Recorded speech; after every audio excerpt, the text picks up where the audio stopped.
Hey YouTube. So I guess today's topic is going to be family and dealing with family issues that come up because of transition. First of all, maybe I should introduce my little partner here. Give me a sec. This is Ziggy. Say hi to the people. She's my little baby girl. She's going to help me make this video. So, family, where do I start? I guess I'll start by talking about maybe when I very first talked to them about this. I talked to my mom over the phone, actually. I thought it would probably be less emotional than talking to her in person about it, and just kind of spoke in general terms about transitioning. I think maybe at first maybe she didn't believe me, or she was in shock because I didn't get a lot of reaction from her. And we talked about it some more, and I think it kind of sunk in that I was going to do this. And me and my mom have always had a really good relationship. We've always been really close, and I love her to pieces. So it was really difficult for me to tell her, because I knew it was just going to break her heart. Even though we've never had the typical mother-daughter relationship, in other words, we've never been shopping buddies or shared makeup tips or clothes. I'm still, she still sees me as her daughter, and I mean, for obvious reasons. So there's that whole dynamic that's difficult to deal with, the whole mother-daughter relationship. Things have been up and down. It's probably been, I guess, maybe 3-4 months, something like that, since I told her. My biggest fear is that she's going to cut me out of her life at some point. She told me that she doesn't think she can handle seeing the changes that are going to be brought on by the hormones. Like facial hair, for example, my voice sounding different. That's going to be really hard for her, understandably. And I think right now, since I've only had a couple of shots and there's not been a lot of change other than my voice a little bit, nothing really obvious that she would notice probably.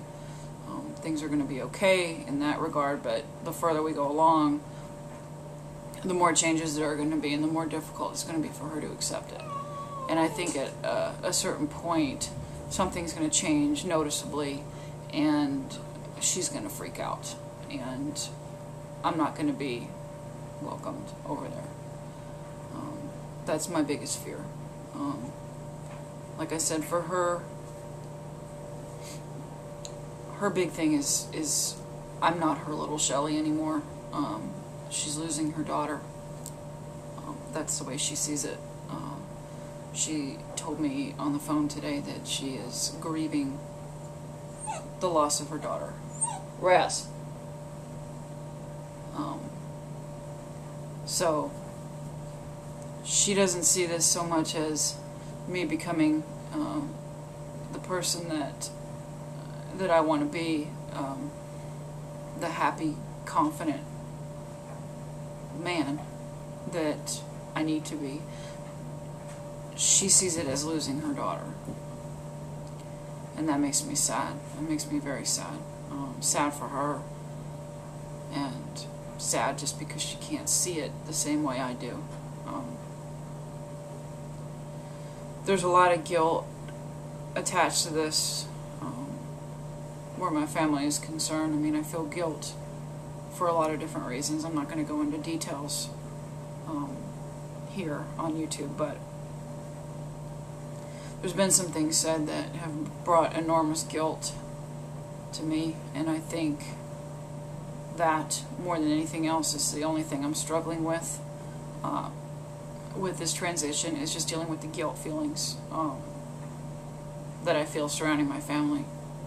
I feel like I'm taking away something that they love, even though I know I'm not. That's the way that it feels, and it really hurts. I'm very fortunate to have Katie and other people around me that are very supportive, but of course family's a different story. You know, my mom and my brother are the only thing that I have for family. I don't know the rest of my family. They all live way out of state, so I don't know them. They're all I've got. And to know that they're so against something that I feel like I have to do to be sane, to be who I need to be, it is really difficult. I'm not gonna lie, this has not been easy with my family. So I guess, you know, each situation is unique. For any of you other guys or girls that are going through this and having a difficult time with family, I'm not going to lie and say that it's easy, because it's not. Probably the biggest thing for them is feeling like they're losing a child. Even though you know you're going to be the same person that you always were, nothing is going to change. It's hard, I think, for them to see that. It's hard for them to accept. I mean, so much is based on, you know, perception, the way that they see their child. I mean, it's going to be really hard when, you know, I start getting facial hair and stuff, and my voice really does start to drop. You know, I'm still going to want to be around my family, but it's going to be really hard. I know they're going to have a really difficult time with it. And so am I. You know, I don't want to feel like I'm disappointing them, but at the same time, I don't want to hide what I'm so proud of. So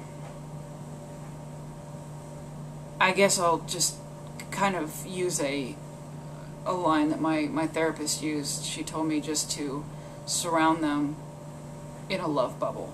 Just love them as much as you can, but not get so sucked into the guilt and all that stuff that gets associated with it.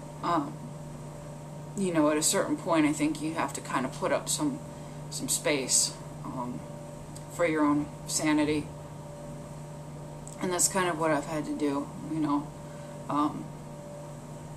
And also, she said the last time that I was there that if I want my mom and my brother to accept me for who I am, that I need to accept them for who they are, quirks and all.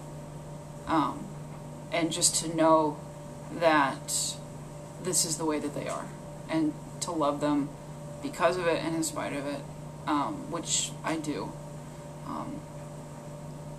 But if she said if I want that treatment from them, I need to give it to them as well. So that's something that I'm working on, just accepting my mom and my brother for who they are and love them for who they are. So I guess I don't know if there's really any advice I can give other than that. When dealing with family, this is a really delicate, touchy subject, and you know, I'm not going to make light of it. It's very difficult. I guess some parents maybe would deal with this better than others. You know, each family is different. So I don't know, I guess it's just been my experience. Definitely talking to a therapist does help, for sure. I mean, that's, you know, if you're going through this gender reassignment, you should be talking to a therapist anyway, but definitely use them for all that they're worth, because they are a big help. I love mine. She's wonderful. And also, it does help to have a partner or a close friend or somebody that you can really just vent to and just talk about anything to. That's also helpful. So, as long as you have that, you have a safe place where you can talk about whatever you need to talk about, that's a big plus. Don't bottle it up. And also with family, just be patient with them. The only thing I can hope for is that just in time, things will get better. I think it's going to take a lot of time, but it will get better. I hope at some point. So, yeah, I guess if you guys have any questions, go ahead and post them, or if you want to do a video response, that would be good too. Anyway, I guess I'll talk to you guys later. Bye.